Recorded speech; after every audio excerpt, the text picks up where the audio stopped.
Hello guys, it's Melissa and welcome to another video, and in this one I am building a tiny eco loft. I guess you could say it is a home. It's a home for one sim. In the end, this house was 67 tiles, which I believe is tier 2 or maybe it's tier 3, I'm not sure. I find the tier talk quite triggering as someone who lives in the UK. Currently in tier 4, which means essentially lockdown here. So hence why there's a lot of builds on my channel. I've had a lot of spare time, so I'm really enjoying it though. I feel really inspired recently, so I've been sort of challenging myself. I built a starter home recently. I've done some sort of minimalism builds. And this is a tiny home, as I said, and it's not really what I'm used to. I do sort of prefer working with bigger floor plans, but it is definitely still fun to do a tiny home. And yeah, I used this wallpaper in my last build, actually, the A-frame home. You can definitely check that out if you haven't seen that already. I was super proud of that build. And I guess it kind of inspired this build. It's very sort of eco-friendly build. In terms of the sim that would live here, there's no kind of sort of distinct personality or sort of skill building objects that I put in here, but it's just a sim that is very eco-friendly. So I built this house in Evergreen Harbour. I think there's two sort of starter homes in Evergreen Harbour. One is the shipping container home, and then another one is this just really ugly sort of grey building, and all the sort of neighbouring houses, you can't actually like use them or live in them or anything like that, but the whole neighbourhood is basically just boring grey houses. So I wanted to do something just a little bit different, a little bit prettier, shall we say. So yeah, that's basically what this house is. So yeah, I started off obviously with the exterior and doing some landscaping, and I actually mentioned I think in a few builds now that the two things I hate the most to do when I'm building a house is roofing, because I don't know, I can just never I just never like the look of the roofs that I put down, and then also landscaping, because I don't know, again, it just feels like any sort of combination of things I do just doesn't look very good. You know, if I try and do like sort of sparse landscaping, or I try and do sort of a lot of landscaping, I don't know, I'm just never really fully happy with what I do. But I actually really liked the landscaping in this build. So the same day that I built this, I watched one of the most recent videos by Simlessy. She is actually my favorite Sims 4 builder to watch on YouTube. I absolutely love her builds. They always really inspire me.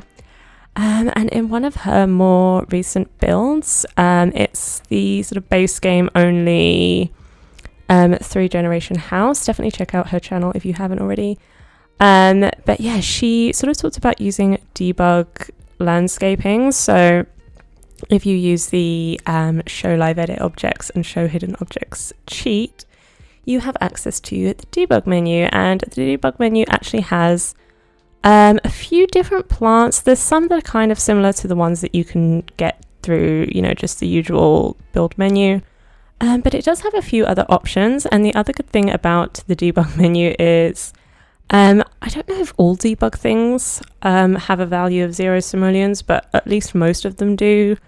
If not all. So if you are building, say, a starter home or something like that, the debug menu can be really useful. So yeah, I had to play around. I've never really used sort of debug plants.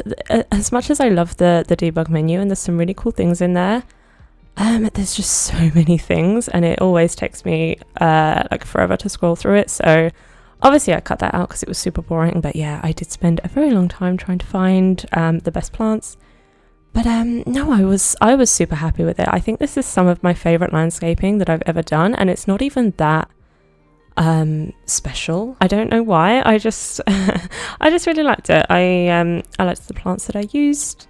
And also sometimes I do have a pretty bad habit, I've noticed, with some of my builds, is just sort of neglecting the back garden because, like I say, I don't really enjoy putting landscaping down. So by the time I've sort of agonized over the front of the house, I just can't really be bothered to do the back. But I actually really, really liked the back garden in this house. There's no door to get out of the back garden, but obviously you can access it from the front of the house. And yeah, I really liked it. I put a few different sort of eco objects. This house isn't off the grid. I've never built an off the grid house. I feel like that's a bit too much of a challenge for me. Maybe one day, but not any day soon, probably. I like eco houses, but not to the extent of doing off the grid. I feel like, there's options are a little bit more limited off the grid. So yeah, there is sort of electricity, there's a TV, there's lights and stuff, but I did put a few sort of eco objects, so you can see like the dew collector, and then lots of solar panels as well. And I did try to be a little bit conservative with lighting, so some parts of the house are a little bit dark because pretty much all lights, unless they're candles, have a 10 industrial rating, which means basically they're not very eco-friendly. So I did try to kind of minimize lights, but I mean, I do have a TV. There's no computer, so I did try to have it as basic as I was comfortable going, basically. So yeah, there is sort of a little living room, and there is lights, and yeah, there is sort of, a shower as well, so there's running water. So like I say, it's not off the grid, but hopefully I've put enough kind of eco items in there to make it still quite eco-friendly. And actually, I don't know about you guys, I don't know if this has been fixed as well. I don't think it has, but when the Eco Lifestyle Pack came out, I made a family and I actually moved them into the shipping container home, and I made sort of a husband and wife, and the husband was is it civil engineer? The sort of new job that came with Eco Lifestyle. And then the wife, she was a maker, and they both sort of had the aspiration to live in a green neighborhood. And we got there eventually, but it literally changed every day. Like every single day, it went from sort of neutral to green footprint to neutral footprint to green footprint, like every single day. And also the NAPs in terms of sort of helping a neighborhood get green, I don't think they work very well. And actually I really like the Eco Lifestyle Pack, and as you can kind of see, I love using the eco items. I used a lot of them here, and I just think they look really, really nice, and I use them in, I was gonna say pretty much, but no, I think all of my builds I use sort of Eco Lifestyle stuff because it looks really, really good. And it works with kind of any style that you're doing. So I love the build mode, and I do love the gameplay, but I do find there's just a lot of flaws with it. I don't like the NAPs, and I don't really like the sort of footprint of the neighborhoods, which I guess is the main feature of the pack, so that's not very good. But I know that I'm not the only person that experiences those issues, so that's a little bit annoying, but still it's kind of fun to play through. And it was good when we got the neighborhood to green. It just kept going back again, but there we go. And as I said, I did put in lots of decorations. I did put in sort of running water and stuff like that. I mean, maybe I will do an off the grid, but like I said, that there is enough items to make an off the grid house. And I know lots of sort of YouTubers have done it before, but there's only so many items, so I feel like it would just I don't know. Maybe I'll try it, but I've always been a bit scared too, I guess. And actually, if you like this build, it is on the gallery. My origin ID is MaddieJ1996. I always put it in the description of the video if you want to download it. And actually, I put up this house onto the gallery, and then I was taking the screenshots, and as I was doing so, I was getting notifications that people were downloading this house and people were commenting on it, so that was really, really nice. And I'm glad that so far people are enjoying this house. So like I say, if you do want to play in it, you can download it yourself.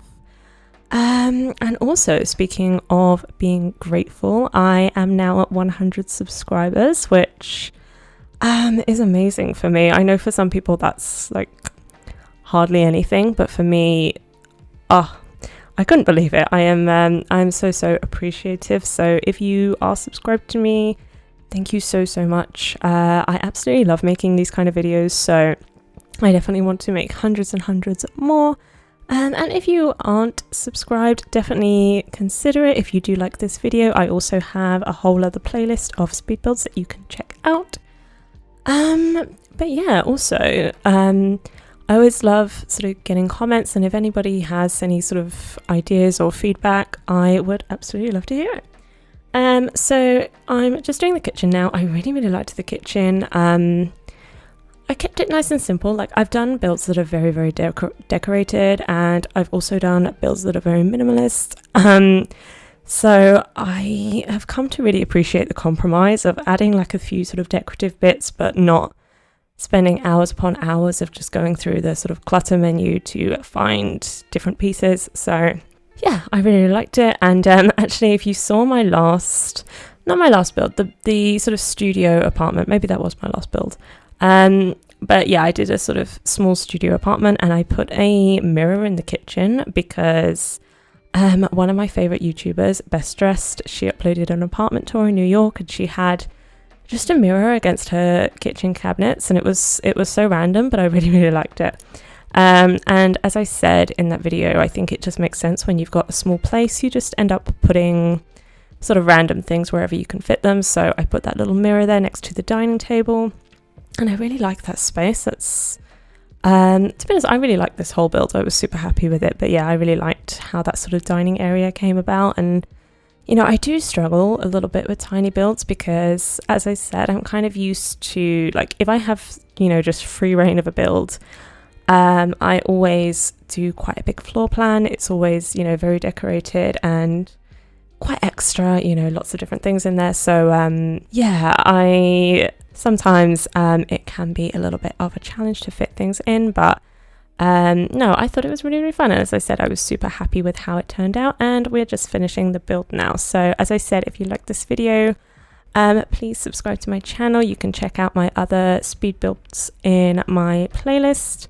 Definitely leave a comment down below and give this video a like. But until my next one, bye.